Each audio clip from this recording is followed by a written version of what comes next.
kilala mo. Nakatundo ka, ito mo kilala. Nakatundo ka, di ba? Saan ka ni kilala? Sige pa. Kabila. Dati, isang beses na ako nakapunta doon. Tsaka lang siya sa barangay nila. Ha? Barangay nila. Ako lang siya.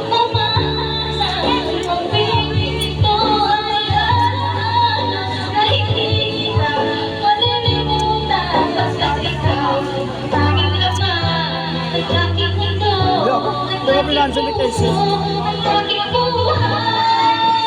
Sabi ko kasi, ba't ka nandito? Nagka-data ka, may dinadata. Hindi niya alam siguro na ikaw.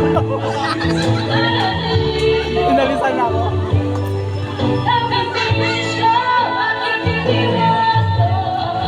Kasi alam niya, hindi ako pupunta dito. Hindi ako pupunta dito. Wala ka people doon. Kasi may dinadata ako, hinihintay ko.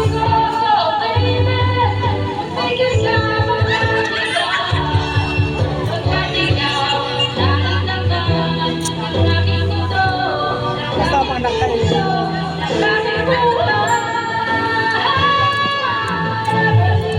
Pero kung ako ka gusto ko maglabas sila eh, para seryoso yun.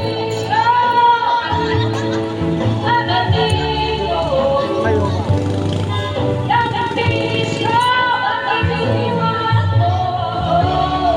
Hindi naman basta-basta maglabas na gano'n kalaki lang eh. Pero ako, nagtiwala ko sa kanila yan.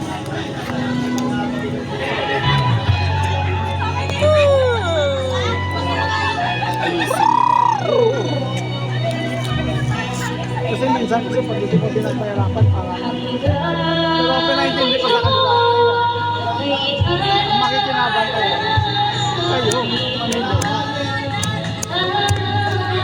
kasi sabi, palagi ko sinasabi ako hindi ko kailangan tutusin yung 1M ko i-invest ko sa ilo yan hindi ko na kailangan sigla at sila.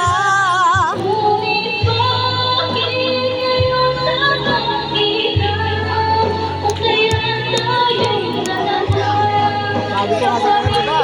Marami kayong kaibigan. Sasabi sa'yo, may pera lang sila. I-invest nila. Pero wala naman ang tiwala sa'yo. Ako, dalawang beses lang tayo na.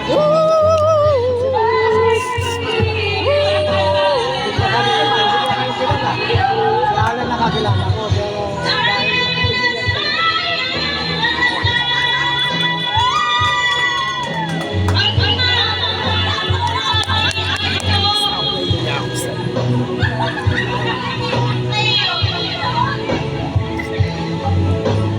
dahil gusto ko magiging okay na kayo.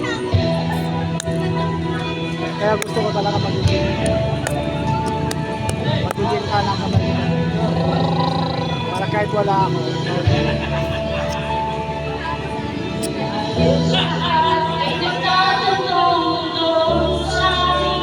Medyo na-relax.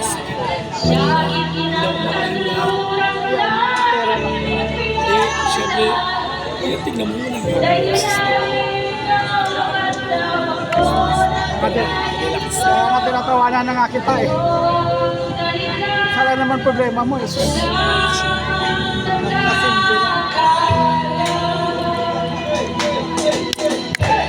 ano lang kayo kapag ito na kumanta at siya nakapilin sa akin.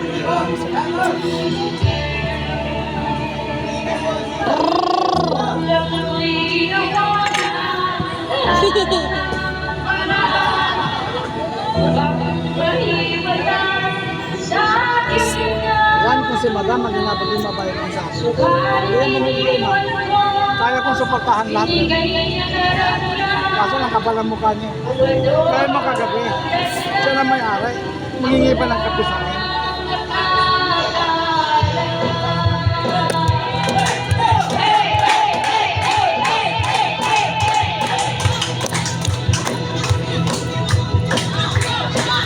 Pag-uwi na natin, pag-uwi. Sabi mo talaga. Anong galaw?